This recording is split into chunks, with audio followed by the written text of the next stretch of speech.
Hello everybody, Julian Charles here of themindrenewed.com, coming to you as usual from the depths of the Lancashire countryside here in the UK. And today we have a very special programme because this is the very first time that The Mind Renewed is venturing into the territory of a debate. But first let me say that the subject of our debate is going to be on the historicity of Jesus. Was the Jesus who we read about in the pages of the New Testament a real person of history, or is it just possibly true that he never actually existed?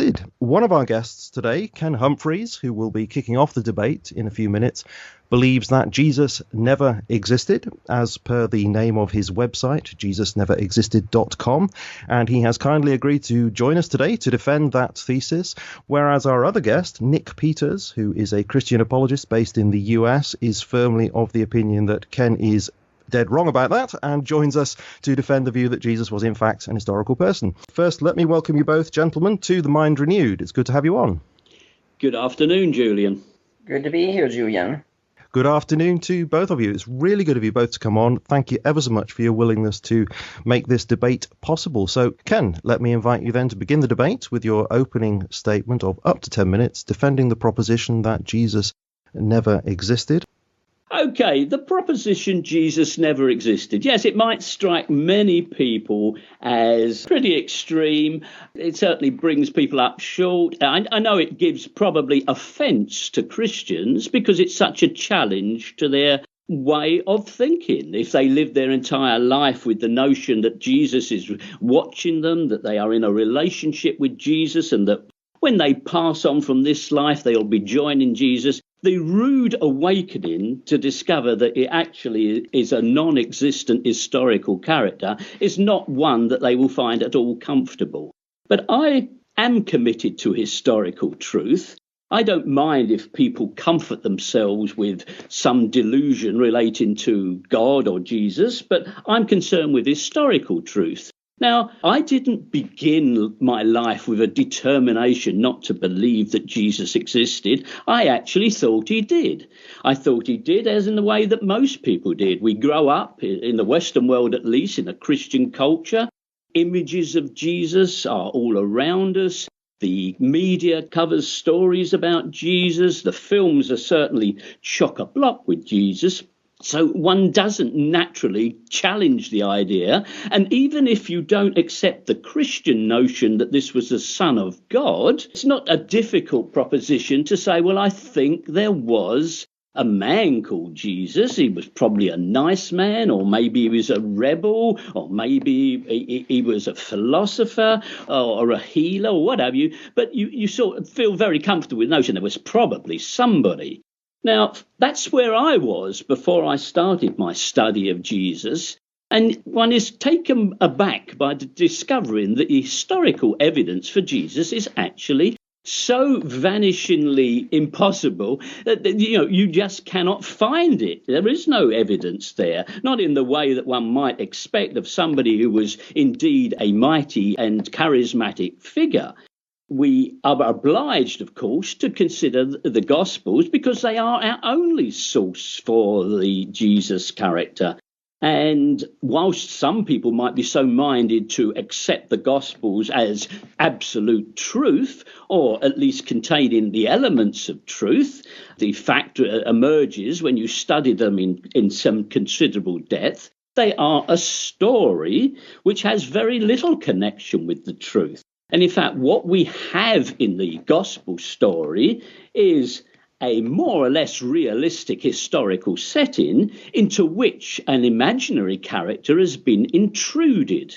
The figure of Jesus didn't actually come to light from a human person whose reputation has been enhanced, but rather from the idea that such a person did appear at a certain stage in Jewish history and subsequently was crucified, and that people believe such a notion had really happened. But where do we actually begin this story? One of the startling discoveries is that the gospel writers are not the imagined apostles and disciples of Jesus at all, that the names given to the four gospels are the result of a church decision, and that these figures, Matthew, Mark, Luke, and John, are very shady characters and certainly don't add their names to the Gospels. So, and most New Testament scholars will accept that these are anonymous documents. Now, that wouldn't be too bad, although it's surprising that they didn't append their name and say, I was actually there and I was a witness. So the four Gospels, then, they are anonymous documents, and the first of them is not the Gospel of Matthew, but the Gospel of Mark, the shortest of the Gospels, the Gospel that lacks any story of the birth of Jesus, the gospel that lacks any development of the resurrection appearances of Jesus, is a very simple story. It is the basis upon which Matthew wrote a more developed story, and Luke and John even more developed stories, right? So our anonymous documents actually fall into a trajectory of development in which you can see how certain claims and story elements have been tidied up or developed in the later Gospels. So that is, if you like, gives a question mark. But then if we try to find confirming evidence anywhere, whether from archaeology or from historical references, we find none. There are no evidences coming from written sources from either the Jews or the Greeks or the Romans during the lifetime of Jesus. So this character, who supposedly was so impressive, he drew multitudes to him, didn't impress anybody enough to make any comment about it until decades later, when anonymous characters in a different language formed this story.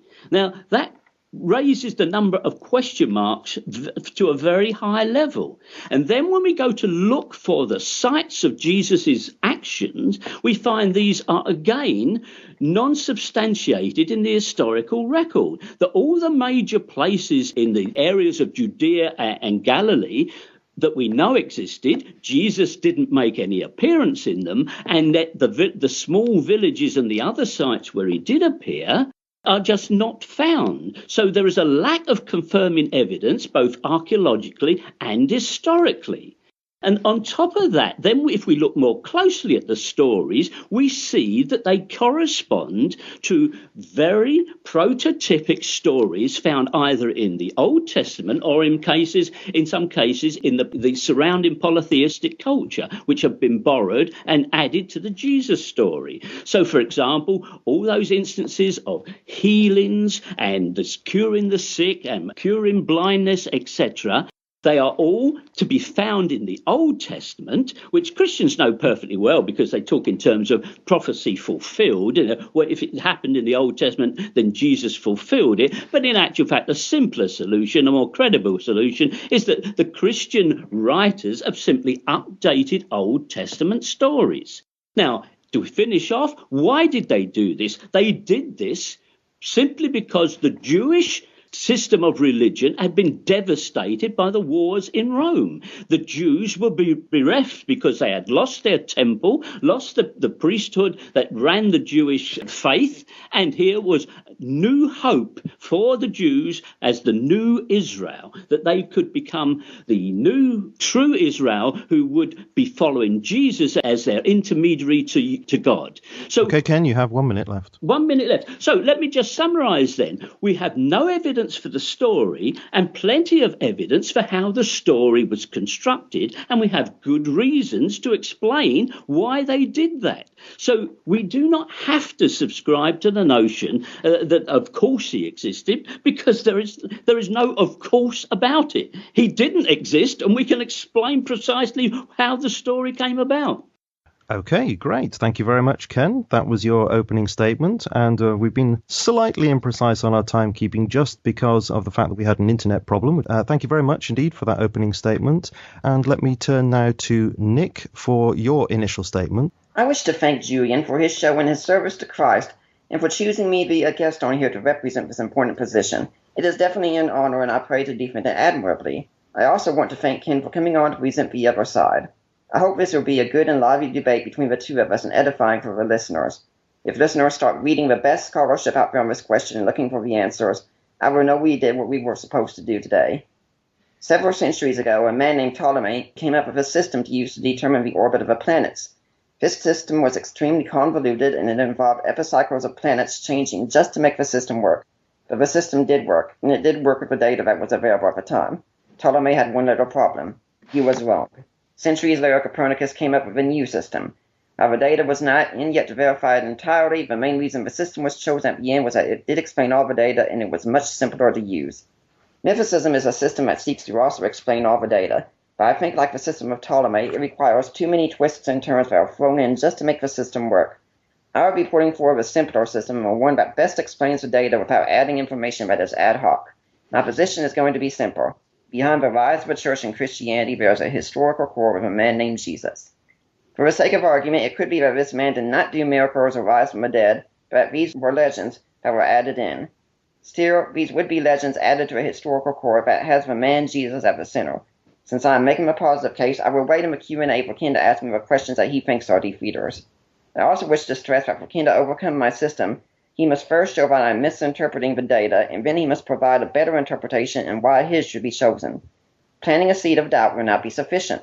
A scientist defending evolution will not have the whole system overturned if there is one piece of data that seems difficult to explain. What we are dealing with are the systems as a whole. I'd like to start off with a statement you might find incredible coming from a Christian about Jesus in his time. That is that Jesus was not worth talking about. Jesus was a preacher in the area of the world mainly valued only for being a trade route, and the people often viewed with suspicion of the culture around him for being out of sync with their society. His career took a turn for the worse when he was crucified, thus setting him in a position of shame to all around him. Any hopes he had would have died with him, and his followers would have all quit. As N.T. Wright says, in those days, when your Messiah died, you went home or you found a new Messiah. In light of this, what amazes me is not how many people did not mention Jesus. What surprises me is that anyone did at all. Indeed, what we have is 4 Gospels that were written, and I would contend within the 1st century, an account of the early church in Acts, and numerous epistles, many of them from the hand of Paul. Considering the time of the event and the dating of the writings, this is an incredibly short time in the ancient world. How short is it? Let's make a comparison. Hannibal was said to be a great general who crossed the Alps and nearly conquered the Roman Empire. By the way, it's worth noting we have 2 contradictory accounts of how he crossed the Alps, and no one doubts he did it still. With such a success as this, what record do we have of him from his time? We have 1 scrap. That's it. If we want a full account of what he did, we have to wait 60 to 80 years later for Polybius. This is about the same time frame liberal scholars place the Gospels at. Our first data is the epistles of Paul. What do we learn from them? About Jesus, we learn that he was descended from David according to the flesh and born of a woman at the appropriate time. He lived a life under the law and had brothers, one of which is named as James. He also had numerous teachings, such as ones on divorce and the final judgment. He instituted a meal with his followers the night he was betrayed. His death was around the time of Passover, as he is our Passover lamb. He was crucified by the Jews, and it was claimed after his death on the 3rd day that he had risen from the dead and was seen by many. By the way, all these claims come from Pauline epistles that are universally considered to be Pauline, so a forgery argument will not work here. We should not be surprised if the Pauline epistles do not give a full account of the life of Jesus. That was not their purpose. What we find is allusions often to the teaching of Jesus in a high-context society, as shown by Pilch and Molina in their book on the New Testament world. Their listeners were to fill in the gaps in quotation of Scripture to show that this was the plan of God all along. When we get to the Gospels, we find that the Gospels, as Richard Burridge has shown, are Greco-Roman biographies. This would show that the Gospel writers were seriously intending to write what they thought was history. They could have been mistaken and wrong on some points, but let's be clear on their intent. Archaeology has been a friend of the Gospels, and especially Acts. This includes the finding of synagogues, the kind of boat used in the account of Jesus during the storm and walking on the water. A house archaeologists think could be the house of Peter, the bones of Caiaphas, the crucified man that gives clues to that of Jesus, and the pool of Bethesda described in John 5, and numerous others. Archaeology has not found everything. It never could. What we have found is astounding and sheds great light on the biblical narrative. We also find embarrassing material that Gospels would not make up. The Gospels would not want to make up that Jesus was baptized by John the Baptist. That would put him in a lower position than John in that society. They would not want to make up that there were towns he could not do miracles in due to a lack of faith. They would not want to make up his not knowing the day or hour of his coming in the Olivet Discourse. They would not want to make up that he was crucified. They would not want to make up women being the first eyewitnesses of the resurrection. Also, the Gospels read as first-century documents. They do not raise up concerns that were important to the church in the 2nd century, and they use language that is first century. They contain many statements in Aramaic, so much so that even a scholar like Crossley thinks that Mark could have been written in the 40s. They refer to Jesus as the Son of Man, a title he is not referred to as later on. Finally, a powerful case has been made that these are eyewitness accounts. Richard Bauckham has written a massive tome called Jesus and the Eyewitnesses, showing that the Gospels are by eyewitnesses or contain eyewitness accounts. Even Dale Allison, in a paper given at the Society of Biblical Literature, has said that much of the Gospel of John, the one most often viewed with skepticism, he finds to come from an eyewitness source. If we move outside the Gospels, we find surprisingly that a few people do refer to Jesus. The main one to talk about is Tacitus, a Roman senator who wrote his Annals of History around 115 AD. Tacitus says the following in 15.44, that all human efforts, all the lavish gifts of the emperor, and the propitiations of the gods did not banish the sinister belief that the conflagration was a result of an order. Consequently, to get rid of the report, Nero fastened the guilt and inflicted the most exquisite tortures on a class hated for their abominations, called Christians by the populace. Christus, from whom the name had its origin, suffered the extreme penalty during the reign of Tiberius at the hands of one of our procurators, Pontius Pilate. In a most mischievous superstition, thus checked from a moment, again broke out not only in Judea, the first source of the evil, but even in Rome, where all things become hideous and shameful from every part of the world, find this and become popular. All the manuscripts of Tacitus that we have contain this, so to say it is an interpolation would require strong evidence, since there is no textual evidence. This account is also not one Christians would make up. It does not speak honoringly of Christ. It treats Christianity and Christians as shameful, and in fact it's more of an off-the-cuff remark. Tacitus does not mention Christ to tell us about Christ, but to tell us about the Christians. Interestingly, this is the only passage in Tacitus that mentions Pontius Pilate. Some might say that Tacitus' source was hearsay. But in the fourth book of the Annals, Tacitus says about another account that, my object in mentioning and refuting this story is, by conspicuous example, to put down hearsay and request all into whose hands my work shall come, not to catch eagerly at wild and improbable rumors in preference to the genuine history which has not been perverted into romance. Tacitus was a diligent and thorough researcher. Something he might have got it from his best friend Pliny. This is possible, but that would not mean Tacitus was uncritical, as he says in Book 15 of the Annals, shortly after the account mentioning Christ, that, so it is related by Caius Pliny, handed down from whatever source. I had no intention of suppressing it, however absurd it may seem. Either that Antonia should have lent her name at her life's period of a hopeless project, that Piso, with his well-known affection for his wife, should have pledged himself to another marriage, but for the fact that the lust of dominion inflames her heart more than any other passion. Another possibility is Tacitus had access to Roman records as a senator and a high-ranking person in the empire that we frankly just don't have anymore. Another possibility is Tacitus could have got the information from another historian living in Rome at the time, namely Josephus. Both of these last two would be valid sources that surely Ken should accept. I do not have time to go on to talk about Josephus, Lucian, Pliny the Younger, or Marbar Serapion. For Ken's position to work, it would not need to be shown that the Gospels might make one or two errors. That would not be enough to disavow any work of ancient history. You have 1 minute. They would need to be shown to be complete fictions and unreliable by any means. We would also need to deal with the evidence of the Pauline epistles and find a way that better explains the data and is less ad hoc. It is my contention that this will not be done. It is for reasons like this that the majority of New Testament scholars and classical historians do not consider the mythicist position even worthy of consideration. The evidence is too overwhelming. Note also this is not because the majority of such scholars are Christians. After all, the Society of Biblical Literature, where most of these scholars convene, elected John Dominic Crossan of the Jesus Seminar as their president for 2012, hardly a beacon of evangelical scholarship. The reason they take their stance on Jesus being historical is the data pure and simple. I have made my case. It is up to Ken to try to overcome it and put a better one up and one that would treat historical data consistently. I contend that this cannot be done. Well done. That was just within the time. Okay, guys. Well, that was great. Thank you very much. We'll move now on to second statements, and we will therefore turn first to Ken. So, Ken, can I invite you, please, to give us your second statement for up to 5 minutes? Okay, listening to Nick, it's delightful to hear him recite the various defences that are ever made for the defence of historical Jesus. A large part of the work, study and arguments of mythicists like myself is, of course, dealing with these various claims which have been worked on by apologetics since they started in the game.